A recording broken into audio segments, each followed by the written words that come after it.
Have you ever found yourself staring at a blinking cursor? Ooh, the dreaded blinking cursor. Right. You're drafting what really should be a relatively simple email to a client or maybe a colleague, and suddenly you just hit this massive mental wall. Hmm. You're trying to deliver a piece of, less than ideal news, but you still want to maintain a positive relationship. You want to say something like, "We missed the deadline, but the product is incredible." But it just feels so aggressive in that context. Yes, it feels totally jarring. It's like a linguistic stop sign. Yeah. So naturally, you try to fancy it up. You type, "although the missed deadline," and immediately your brain flags it.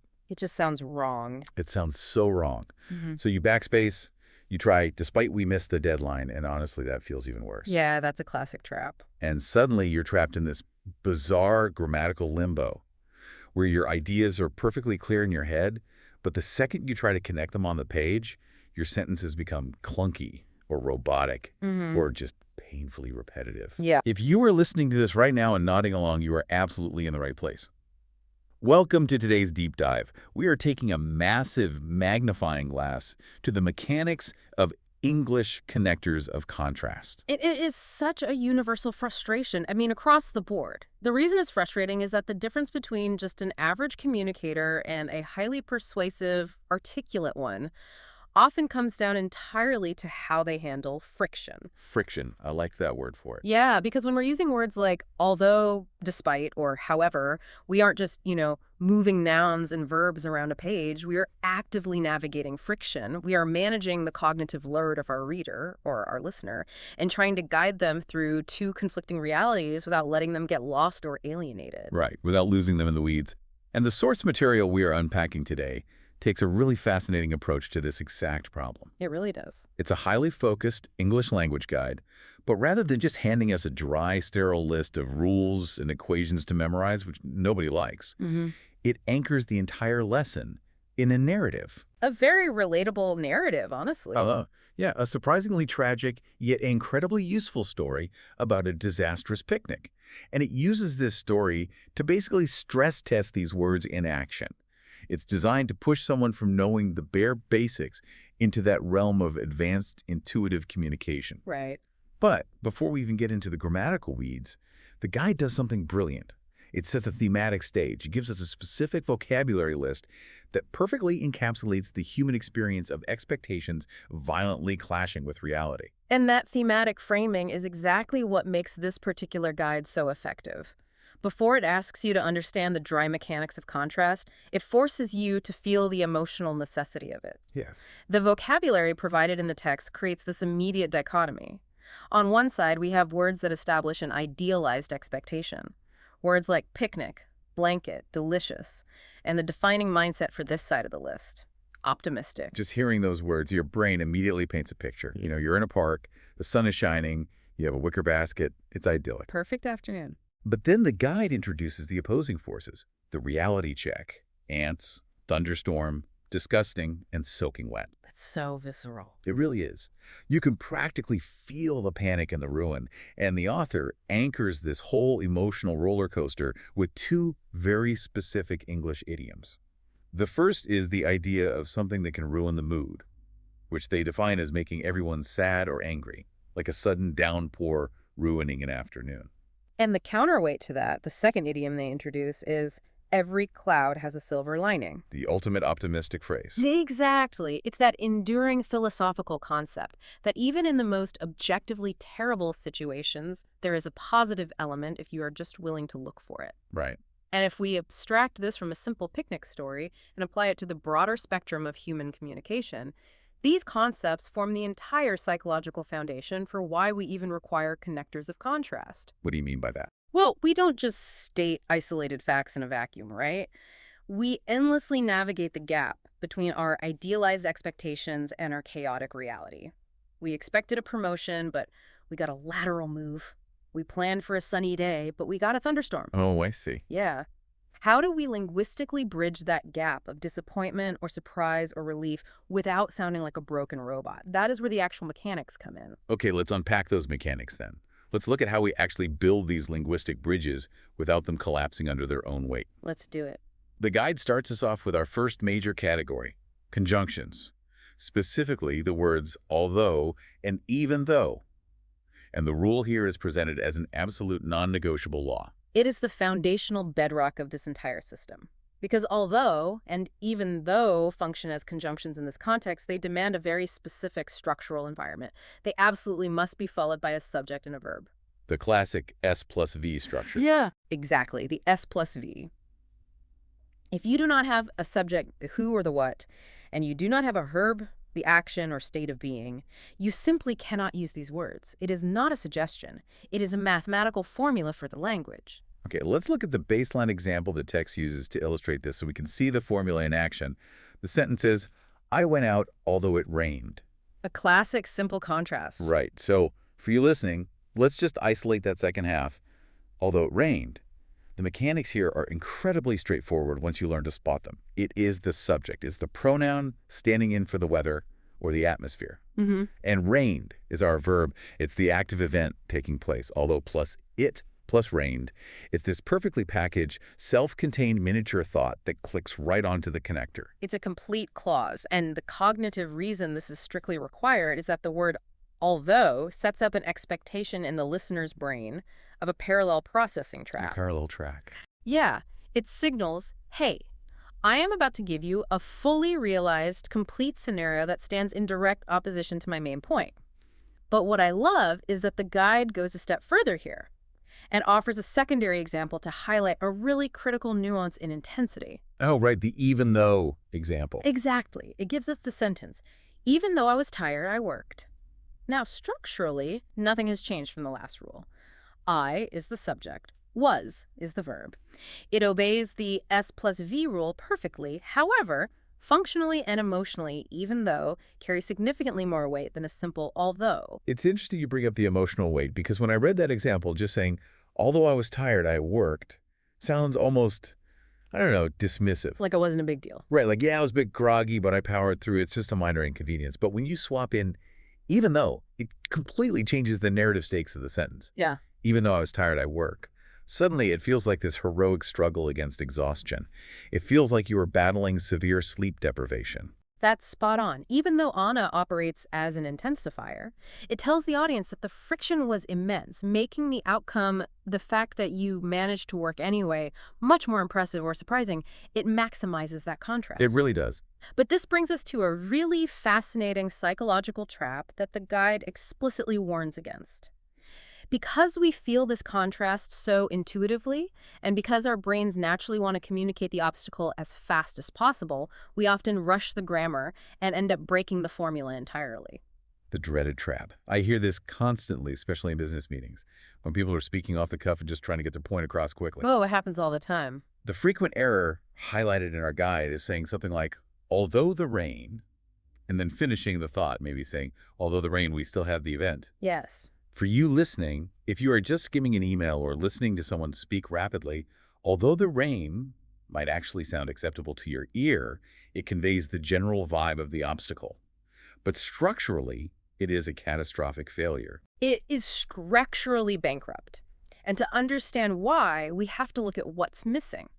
When you say, although the rain, you have deployed your connector. Although, and you have provided a noun phrase, the rain. Now, the rain is perfectly capable of being a subject. Right, it's a valid what? But where is the verb? What is the rain actually doing? Is it falling? Has it stopped? Is it freezing? Without that verb to complete the equation, the clause is dead on arrival. It is a dangling thought. The rule dictates subject plus verb. You have provided the subject, but you've left a glaring void where the action should be. Let me push back on that for a second, though, just playing devil's advocate. If the listener already knows that rain falls, why is the language so pedantic? Why can't we just rely on the implied context? I mean, we do it in other areas of speech all the time. It's a totally fair question, and it really gets to the heart of how English syntax evolved. It's about cognitive load and structural integrity. Think of a conjunction like although as a syntactic hinge. Right. A hinge needs two solid plates to screw into to work properly. One plate is your main clause. We still had the event. The other plate must be an equally solid, structurally sound clause. It was raining.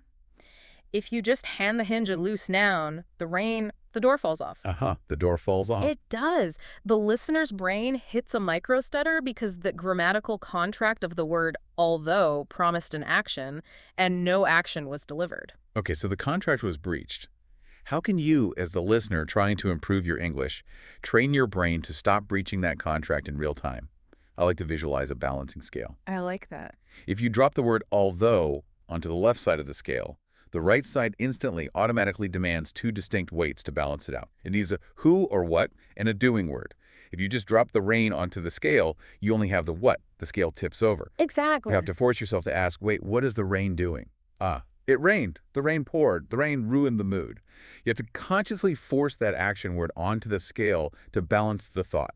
That visual of the scale is an excellent cognitive safeguard. If you commit to that mental checkpoint, always demanding a subject and a conjugated verb after although and even though, you will entirely eliminate one of the most pervasive credibility-damaging errors in professional communication. It's a game changer. It really is. But this inevitably leads to the next logical problem. What if you genuinely do not want to use a verb? Right. What if the situation doesn't call for an action? What if you truly just want to point at the obstacle, the rain, the deadline, the budget, and say, despite this static thing, we succeeded? Yes. What if you just want to point at the rain and move on? You can't use although without inventing a verb, which might make your sentence unnecessarily wordy or clunky. So we have to pivot. And this is where the guide introduces a completely different set of tools. A whole new category. Exactly. We are moving away from conjunctions entirely. We are entering the realm of prepositions. Specifically, we are looking at the words despite and in spite of. This is a critical architectural shift in how you build your argument. As the source material strictly outlines, because despite and in spite of are categorized as prepositions, they operate under a completely inverted set of rules compared to our previous connectors. Inverted rules. Yes. They demand a noun, a pronoun, or an ing verb form, which is essentially a verb that has been linguistically dressed up to act as a noun, technically known as a gerund. They absolutely, unequivocally cannot take a full subject plus verb clause. So no S plus V here. None. If you put an S plus V after despite, you have broken the formula just as severely as when you drop the verb after although. Let's contrast the examples so you can really hear the rhythm change. Earlier, under the conjunction rules, we had I went out although it rained, subject, verb. Okay. Now, looking at the prepositional rules, the source provides this example. I went out despite the rain. Listen to how sharp that pivot is. We entirely dropped the pronoun it and we dropped the active verb rained. We took the entire messy active situation of the thunderstorm and distilled it down into a single concrete noun phrase, the rain. Despite the rain, it is so much tighter, so much more economical. It is the absolute essence of linguistic efficiency. You are framing the obstacle not as an active event unfolding in time, but as a static object you simply stepped over. Stepped over, I like that. And we can also look at how this applies to the ing verb form, which is incredibly versatile for conveying states of being. The text gives us the example. In spite of feeling tired, I worked. Okay, let's break that down. Notice the careful construction here. The author did not say, in spite of I was tired. I was is a subject and a verb that would violate the preposition rule entirely. Instead, they took the active state of being tired and transformed it into a gerund, an ing noun form, feeling tired. In spite of feeling tired, I worked. It really highlights how these different grammatical structures give you the power to express the exact same reality working when you are utterly exhausted. But they offer you entirely different stylistic rhythms. You can make it an active battle by saying, although I was tired, or you can make it a static condition you bypassed by saying, in spite of feeling tired. Exactly. It gives you options as a speaker. But, as with everything in English, there is a trap. And honestly, this is the ultimate red flag. This is the mistake that will make a hiring manager toss your resume in the bin. Oh, without a doubt. It is a fascinating psychological phenomenon, really. The English language has inadvertently laid a massive cognitive trap for anyone trying to master these prepositions. It really has. The danger lies in the very existence of these two parallel phrases, despite and in spite of, because they're functionally identical in meaning, and because in spite of prominently features the preposition of. The human brain, in its relentless pursuit of pattern recognition, constantly tries to merge them into a horrific mutant hybrid. I know exactly what you were going to say. It's the dreaded despite of. Yes. The guide actually calls this out in bold text, warning readers to avoid it at all costs. Mm. But I have to ask, why is it so incredibly tempting to say it? I even hear native speakers slip up and say, despite of, when they are speaking quickly or passionately. It is entirely due to cognitive blending under pressure. When you are speaking quickly, your brain is simultaneously retrieving the concept of despite and the phrase in spite of. Knows and of belongs somewhere in this semantic neighborhood. It's just grabbing at words. Exactly. And because we have so many other structures in English that use of to show relation, because of, out of, regardless of, the brain assumes despite must follow the exact same pattern. So it misfires and blurts out despite of. A misfire. But historically and grammatically, it is entirely redundant. The word despite actually descends from the Latin word despectere, which means to look down upon or despise. It carries its prepositional weight internally. Adding of to it is linguistically nonsensical. It's like wearing a belt and suspenders at the exact same time. It's redundant, it's unnecessary, and frankly, it looks a bit messy. That's a great analogy. For you listening right now, if you take one hard and fast rule away from this analysis, you must burn this into your memory. Despite stands completely alone. It does not take the word of. You must never write despite of. The rule from the text is uncompromising. It is the single word despite, followed immediately by your noun, or it is the three-word phrase in spite of, followed by your noun. The two shall never mix. Never cross the streams. Never. Recognizing this trap and consciously avoiding it is an immediate, universally recognized marker of advanced language proficiency. It shows you have command over the mechanics, not just a vague sense of the vocabulary. Okay, so we've established these very rigid abstract rules. We have conjunction scales, balancing subjects and verbs. We have prepositional pivots relying on nouns and ing forms. And we're fiercely avoiding the despite of mutation. But rules floating in a vacuum are just academic theory. You don't really understand them until you see them operating in the wild under pressure. Which brings us to what I think is the most illuminating part of the guide. It's time for our case study. Ah, yes. The disaster picnic. The author of the source material made a very shrewd pedagogical choice here. By utilizing a featured narrative, they provide a controlled laboratory.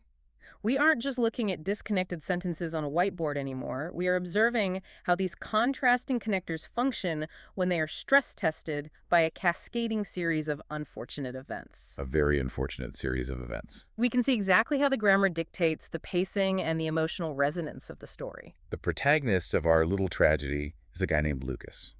And for you listening, as we walk through this text line by line, I want you to actively listen for the structural pivots we just spent so much time analyzing. Notice when the author chooses an active verb and when they choose a static noun. Let's break down the text, starting with the initial clash between expectation and reality. Let's do it. The story establishes the baseline immediately. Lukas wanted a nice picnic. That is our idealized starting point. But instantly, we hit the first wave of friction. The text says, although the sky was gray, he went to the park. Let's pause right there and forensically examine that sentence. Although the sky was gray, the author deliberately selected the conjunction, although. Why? Because they wanted to paint the friction as an active, observable state. They followed, although with the sky, our subject, and was our verb, the gray sky is an active condition pushing against Lukas's plans. Yet the S plus V structure flawlessly navigates this, allowing him to go to the park anyway. It is a perfect grammatical manifestation of the vocabulary word optimistic that we discussed earlier. He sees the active threat, but he proceeds. It's pure, unadulterated optimism. He's out there with his basket and his blanket, just completely ignoring the clouds. But then the really complications begin. The text tells us he sat on the grass, but immediately faced a biological issue. Here's the exact quote. But despite his hunger, he could not eat. And right there, we experience the prepositional pivot, despite his hunger. The writer made a distinct stylistic choice in that moment. They did not write, although he was hungry. Right. They took the active feeling of being hungry and compressed it into a concrete noun, his hunger. Because they isolated the obstacle as a noun phrase, the mechanics of English absolutely dictate that they must use despite or in spite of. They opted for the cleaner, single word, despite. Notice there is no of, just despite his hunger. The obstacle has shifted from an active condition, the sky was gray, to a static internal state, his hunger. Okay, so he's sitting here in the park. He is absolutely starving. He has delicious picnic food ready to go. Why on earth can't he eat? Here is the culprit pulled directly from the text. Because in spite of the cold weather, there were thousands of ants. This is a brilliant layered use of conflict and expectation. Let's look at the connector. In spite of. It's our three-word prepositional phrase, and what immediately follows it? The cold weather, Well, a noun phrase. no verb in sight. None. There is no active verb here. It's just the existence of the temperature. Now, logically, cold weather should deter insects. That is the reader's baseline expectation. But the text shatters that expectation by introducing the ants, the disgusting element from our vocabulary list that ultimately ruins the mood. Totally ruins the mood. The prepositional phrase perfectly sets up the logical baseline, the cold, just so the main clause can subvert it. The answer here anyway. The grammar is literally supporting the chaotic, unexpected nature of the situation. It is an absolute catastrophe at this point. The optimism is officially dying, and then we reach the climax of the narrative. The thunderstorm finally breaks. The text says, even though Lukas ran fast, he got soaking wet. Recall our earlier discussion about the intensity of even though. The author deploys it here for maximum dramatic effect. They didn't just casually say, although Lukas ran fast. By using even though, the text highlights the sheer desperate physical effort Lukas exerted. He ran fast, he gave it everything he had. He was sprinting. And the cruel contrast is that this massive effort was completely useless against the reality of the thunderstorm. The friction is at its absolute highest peak. And structurally, Lukas remains our clear subject, ran is our definitive verb. The S plus V rule holds strong even at the climax of the story. He is completely defeated. He is soaking wet. His sandwich is presumably abandoned to thousands of ants. The entire mood is decisively ruined. He retreats. He goes home. But the author doesn't leave us in despair. No, we get a resolution. We do. The story concludes with this sentence. Although it was a disaster, Lukas smiled. At least the ants were happy. It is a textbook, grammatical execution of the silver lining idiom we established at the very beginning of our analysis. Let's look at the framing. Although it was a disaster, it, acting as the subject pronoun representing the entirety of the ruined afternoon, was acting as our verb. S plus V again. The entire horrific, chaotic experience is neatly packaged into that single S plus V clause, tethered by although, and this sets up the sharp, contrasting pivot to his unexpected reaction. A genuine smile. So when we step back and synthesize this entire narrative exercise, what is the ultimate takeaway? Because when you read Lukas's story from start to finish, the one thing it doesn't sound like is a robotic grammar worksheet. It sounds like a natural, engaging story. Precisely. And that is the true masterclass of the text. Imagine if the author had relied solely on the word but. Lukas wanted a picnic, but the sky was gray, but he went anyway, but he couldn't eat because of ants, but he ran fast, but he got wet. Oh, wow. Yeah, that is painful. It would be excruciating to read. It would be monotonous, childish, and entirely lacking in nuance. By consciously interweaving conjunctions like although and even though with prepositions like despite and in spite of, the narrative develops a natural, sophisticated cadence. The variety in the grammatical structure mirrors the complex, chaotic, shifting reality of the disastrous picnic itself. It reflects the messiness of life. It proves that these rules aren't just arbitrary academic hurdles you have to jump over. They are the fundamental rhythm of compelling storytelling. I really, really love that perspective. Yeah. You aren't just memorizing formulas to pass an English test. You are expanding your rhythmic toolkit so you can actually keep people's attention when you speak or write. However, there is one more major tool in this kit that we haven't touched yet. The final piece of the puzzle. Everything we have discussed so far. Although, even though despite, in spite of, these are all internal connectors. They are words designed to join opposing thoughts within the boundaries of a single sentence. But what happens when you need to take a breath? What happens when you want to establish a premise, let it sit with the audience for a second, and then start a brand new contradictory thought? That requires a completely different mechanism, and it brings us to the final major concept in the guide, the formal pivot, utilizing the word however. However, the source material explicitly isolates however, categorizing it as an advanced transition. It is vital to understand that however operates on a fundamentally different structural and stylistic level than any of the conjunctions or prepositions we have analyzed so far. The structural shift here is really dramatic. Unlike although or despite, which pull two ideas together into one flowing sentence, the text dictates that however is used to start a completely new sentence. You are literally bringing the first thought to a hard physical stop with a period, and then you are pivoting. And crucially, however, is distinctly always, without exception, followed by a comma. The punctuation is not decorative here. It is the engine of the transition. Let's analyze the exact stripped-down example provided in the text. It was raining. However, we played football. Let's look at the mechanics of that pause. It was raining, period. Full stop. The thought is complete. The reality is firmly established. Then a capital H for however followed immediately by a comma. However, we played football. That physical punctuation, the period, the capital letter, the comma, forces the reader's brain to momentarily halt, process the rain, and then anticipate the counteraction. It builds anticipation. It creates a much more measured, deliberate, and authoritative tone than simply squishing the ideas together with a conjunction. Let's look back at our case study, Lucas's story, to see this formal pivot in action. Before the ants in the rain, right when he first gets to the park, the text says, he sat on the grass, period. And then it says, however, he forgot the blanket. Yes, let's look at the pacing there. He sat on the grass, period. It's a complete, vivid action. The listener visualizes him sitting down, expecting comfort. The period lets that image settle in their mind. Then, the pivot. However, comma, he forgot the blanket. Boom. Reality hits. The transition forces the listener to pause right on the comma, anticipating the complication.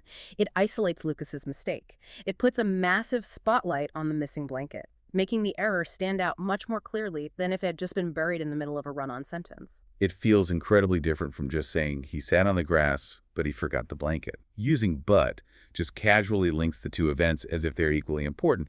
However, makes it an announcement. It says, hey, pay attention to this failure. Yeah. And I think that brings up a really important point about tone and context, especially in the real world. Absolutely. The source explicitly notes that however is significantly more formal than but.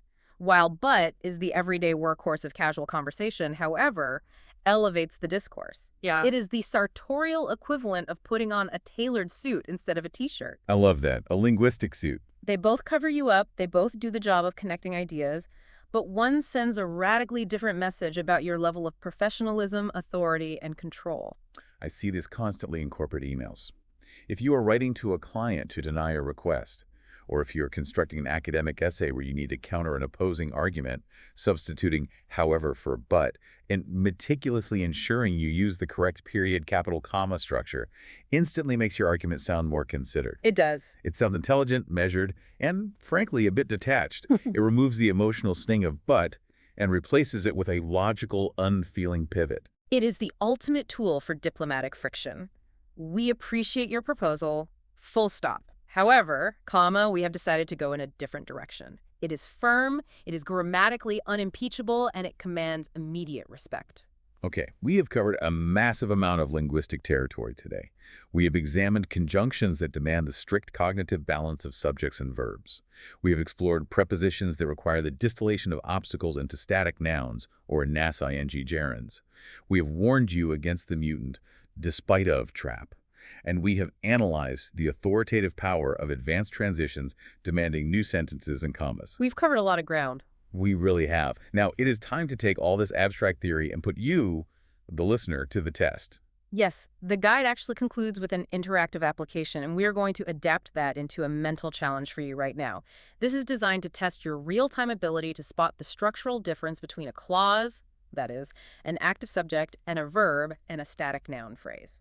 Because, as we have established, intuitively spotting that difference is the absolute key to instinctively choosing the correct connector without having to consciously think about the rules every time you speak. Exactly. You want it to become muscle memory. To make this practical, I'm going to give you 4 scenarios based on the fragments in the guides game, but let's apply them to real-world situations you might actually face at work or in life. I want you listening to pause. Analyze the structure of the phrase I read, and mentally lock in your choice of connector before the expert reveals the answer. Remember your formulas. S plus V equals although. Noun equals despite. Ready when you are. Okay, challenge number 1. Imagine you are drafting a PR statement for a company whose servers crash during a major event. It's a crisis. The fragment you have written is, the servers crashed. Take a moment and forensically analyze that phrase. The servers crashed. What are we looking at here? We have the servers, which is clearly our subject. They are the entity in question. And we have crashed, which is a definitive active verb. Very active. Because we have an active S plus V structure, our mathematical rule dictates we cannot use a preposition. We must use a conjunction. Therefore, the correct professional way to start this sentence is, although the servers crashed, we preserved all user data. Or, if you want to emphasize the severity of the crisis, even though the servers crashed. Perfect. You kept the action intact, so you used the conjunction. Okay. Okay, let's pivot. Challenge number 2. You are writing the exact same PR statement, but you want to sound a bit more detached and less panicky. Yeah. You change the fragment to the server crash. Analyze the new structure. The server crash? We have an article and an adjective describing a noun. We have the event, but we have absolutely no action. There is no verb occurring in this fragment. It's entirely a static noun phrase. Right. Because the action has been removed, the hinge of a conjunction will fail. We must pivot to our prepositions. The correct choice here is, despite the server crash, we preserved all user data. Notice how much more controlled that sounds. You aren't focusing on the act of crashing. You are just acknowledging the event as a static thing and moving past it. It's amazing how just dropping the verb changes the entire tone of the apology from an active, chaotic crisis to a smoothly managed event. Okay, challenge number 3. Let's move to human resources. You are writing a delicate performance review for an employee who is struggling but trying really hard. The phrase is lacking experience. This specific structure often trips people up in professional writing. Lacking experience. We see the word lacking, which ends in SING. As we established earlier during the prepositional pivot, an SING verb form operates as a gerund. It acts as a noun representing a state of being. So it's not a verb. Correct. It does not contain a discrete subject and a conjugated verb. Because it functions structurally as a noun, it demands a prepositional connector. The correct diplomatic phrasing would be, in spite of lacking experience, she shows great enthusiasm. And just to be crystal clear for everyone listening, you could also write, despite lacking experience, correct, as long as you rigorously avoid the urge to write, despite of lacking experience. Exactly correct. Both despite and in spite of are perfectly valid, interchangeable prepositional choices for the SIG form. The choice between them often just comes down to the rhythmic flow of your specific sentence. All right, final challenge. Challenge number 4. We are stepping away from the corporate world entirely and going into a domestic dispute. The phrase is, Lukas is a terrible cook. Let's break it down one last time. Lukas is unambiguously our subject. Yeah. Is our verb, establishing a state of being. We have our complete S plus V. We are back in the territory of conjunctions. The grammatically sound answer is, although Lukas is a terrible cook, he tries his best. And I absolutely love the humorous context the source text adds right here to close out this concept. In the narrative, Lukas gets a bit defensive about his ruined picnic and his overall survival skills. Yeah. He actually protests to the audience and says, hey, I am a great cook. A bold claim. Very bold. And then, demonstrating some hilarious self-awareness, he adds, however, I burned the toast today. Such a brilliant everyday example. It is. It perfectly illustrates that formal transitions like however don't necessarily have to be stuffy or boring or confined to academic papers. Right. He uses this highly formal, advanced transition to introduce the incredibly mundane, contradictory fact that he ruined breakfast. It highlights how this tool can be used, even in a funny domestic scenario, to create a dramatic, comedic pause. I am a great cook, full stop. However, comma, I burned the toast. The grammar literally acts as comedic timing. It's brilliant. It shows a true mastery of the rhythm. He isolates his failure for comedic effects simply by using punctuation. This has been an incredibly revealing journey through what, on the surface, could have been a very dry academic topic. Let's summarize the absolute fundamental takeaways from today's deep dive so our listeners can carry this into their next email or conversation without second-guessing themselves. Good idea. Let's recap. When you boil it all down, everything we've discussed hinges on one fundamental split in how you choose to structure your thoughts. If you have a clear subject and a verb, if you're describing someone or something actively doing an action, you are living in the realm of conjunctions. You must use although or even though. That is the primary rule. And conversely, if you choose to remove the action, if you distill the friction down to a static noun, a pronoun, or an ing verb form, you have crossed that fundamental split. You are now operating in the realm of prepositions. You must pivot your tool set to use despite or in spite of, and as we stressed heavily, you must remain hyper-vigilant never to combine them into the mutant phrase despite of. And finally, if you need a clean break, if you need a formal, fresh start to a completely new sentence that contrasts with the previous one, whether to sound professional on a client email or to create comedic timing about burned toast, you deploy however complete with its mandatory preceding period and its following comma. Beautifully summarized. So why should you, the listener, care about all of this? Why spend an hour analyzing a disastrous picnic, the etymology of Latin words, and the cognitive load of grammar formulas? Because mastering this very specific set of linguistic tools fundamentally removes the friction from your communication. That is the ultimate value here. It liberates your underlying message.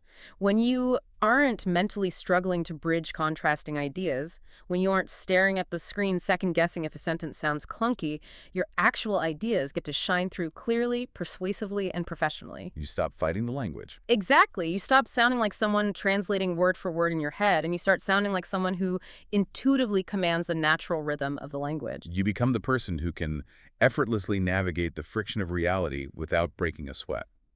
And as we conclude our deep dive today, synthesizing all of this raises a genuinely profound question, one that pushes slightly beyond the pure mechanics we've discussed, into the philosophy of language itself, touching on concepts like linguistic relativity. Okay, color me intrigued.